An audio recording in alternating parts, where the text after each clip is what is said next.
Marijuana genetics. Well, I don't like the way that article starts. It uses the M word. It tells you maybe the education level of the author who wrote it. Marijuana genetics trends to extend beyond high THC in 2024. This is written by Kate Robertson. And it starts THC potency, the higher the better, is still the most important factor to consumers when shopping for marijuana products. Maybe I'll just substitute. Every time she says marijuana, I'm just going to say That's what I cannabis. do. Okay. I sub adult for recreational too. That's what I'm going to do because I just don't like saying the word marijuana. It makes me seem like a criminal. Okay, so cannabis operators say, but secondary factors are also driving genetics trend at cultivation facilities across the U.S. I'd say across the world, because I know of cannabis breeding happening across the world. In addition to high THC, high-yield cultivars, experts in the cannabis industry say consumers are becoming increasingly interested in these three things: the terpene profiles of cannabis products, legacy strains bred with high THC cannabis cultivars, and minor cannabinoids such as THCV and CBN. Does she know that the plant doesn't make CBN? That CBN is a degradation product? That there's not a strain on planet Earth that makes CBN intentionally? She probably doesn't know that. Okay, trends aside, THC potency is still the most important factor to consumers. We're getting feedback from some dispensaries saying that if it's lower than 25%, they don't want it, or they want it for a lower price. Reggie Harris, co-founder and CEO of Missouri-based genetics company House of Kush, told MJ Biz Daily. House of Kush is focused on producing legacy genetics, or cultivars with names that are recognizable to Prohibition-era consumers, such as Bubba Kush and OG Kush.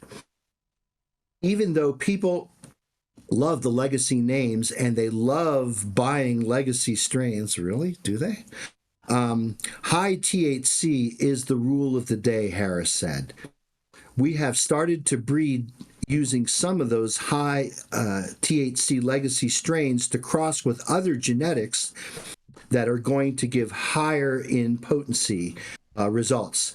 Legacy strains are recognizable to consumers, but breeding them with high THC strains increases potency and adds novelty factors for consumers.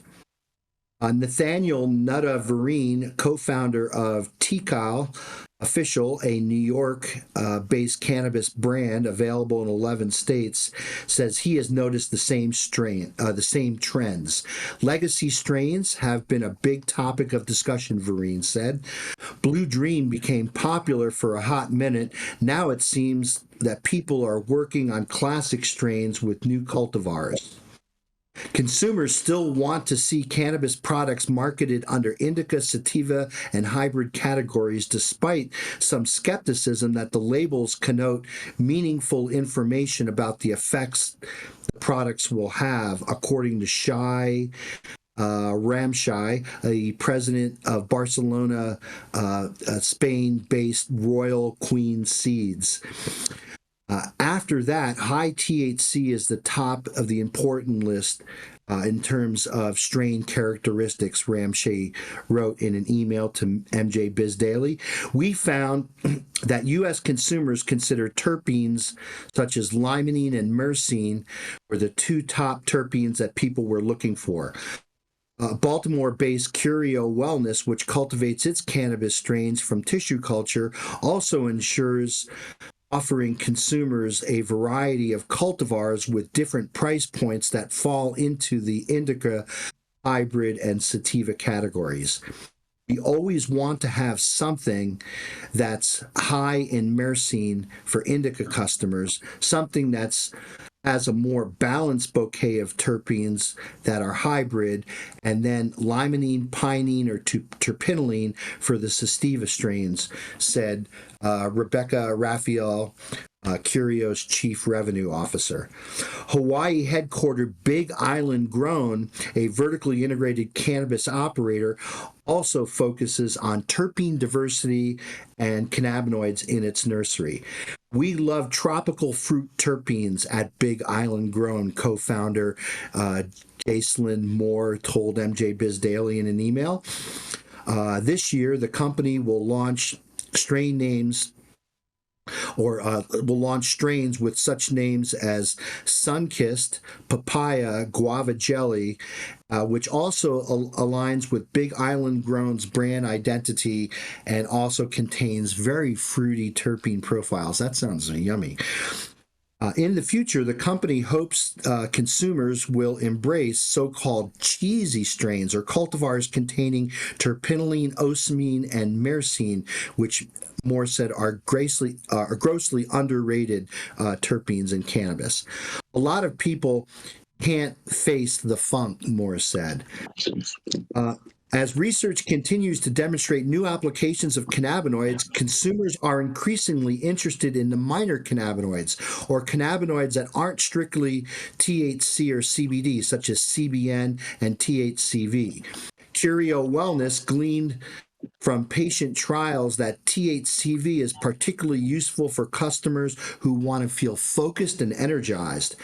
Curio also sells ingestible THCV tablets, but the company plans this year to connect flower consumers with proprietary genetics by Phylos Bioscience that contain about 18% THC and 14 to 16% THCV. You don't really get a big head high from this, Raphael said. It is much more of a balanced feeling. The psychoactivity is strong, but the energy but you get energy and focus. That's strictly from the THCV. CBN is also growing in popularity, said Jason Badati, founder and CEO of Arizona-based Story Cannabis Company. This is one of the reasons, or this one seems to resonate with most. While you're seeing a growth in this category in CBN, research is still in the early stages, but Verdati said CBN's sleep aid properties are particularly alluring to consumers. He said he's eager to see what kinds of insights researchers are able to glean from the minor cannabinoids moving forward and how that can be used in tandem with other cannabinoids to produce customized effects. I think we're at the cusp of that, Verdati said. And that's the article for today. I'd just like to add a few comments. Again, you're not going to breed a cannabis strain that's high in CBN. CBN is not made by the plant. CBN is made by the oxidative degradation of decarboxylated THCA. So I think these people are a little misled by that. The other thing is that with all the minor cannabinoids, most of these things that are coming out, things like THCV, those are being made synthetically. Those are not being produced by the plant. So just as you could convert CBD in an acid-catalyzed reaction to make THC, you can start with CBDV, right, which is a white crystalline compound that can be derived from high CBDV strains, and then use the same conversion chemistry to convert that into THCV. And so all of the THCV isolate that's being hawked now by the alternative cannabinoid vendors is basically a synthetic reaction product that's derived from CBDV. There is no natural source of high THCV unless you're talking about these strains which have a lot of THC in it. And what I can tell you is that it's very difficult to separate THCV from THC using typical distillation or other types of separation. They can be separated, but when you're separating things like that, you're basically doing API synthesis and you're fractionating the active ingredients from these strains. So I view this tremendous innovation here that's going on is these folks are paying attention to what's going on with the hemp-derived cannabinoid space, and they want to try to breed some of those minors back into cannabis.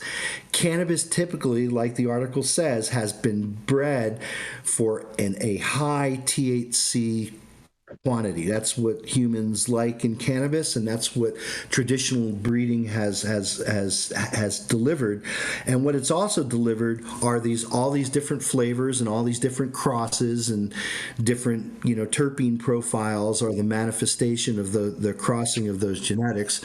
But the other thing, and this is a item of prohibition, is that they've been bred to be high yielding producers, because the more oil and the more trichomes cannabis is made in the cannabis, the higher value it is, and that's all based again on prohibition in THC level.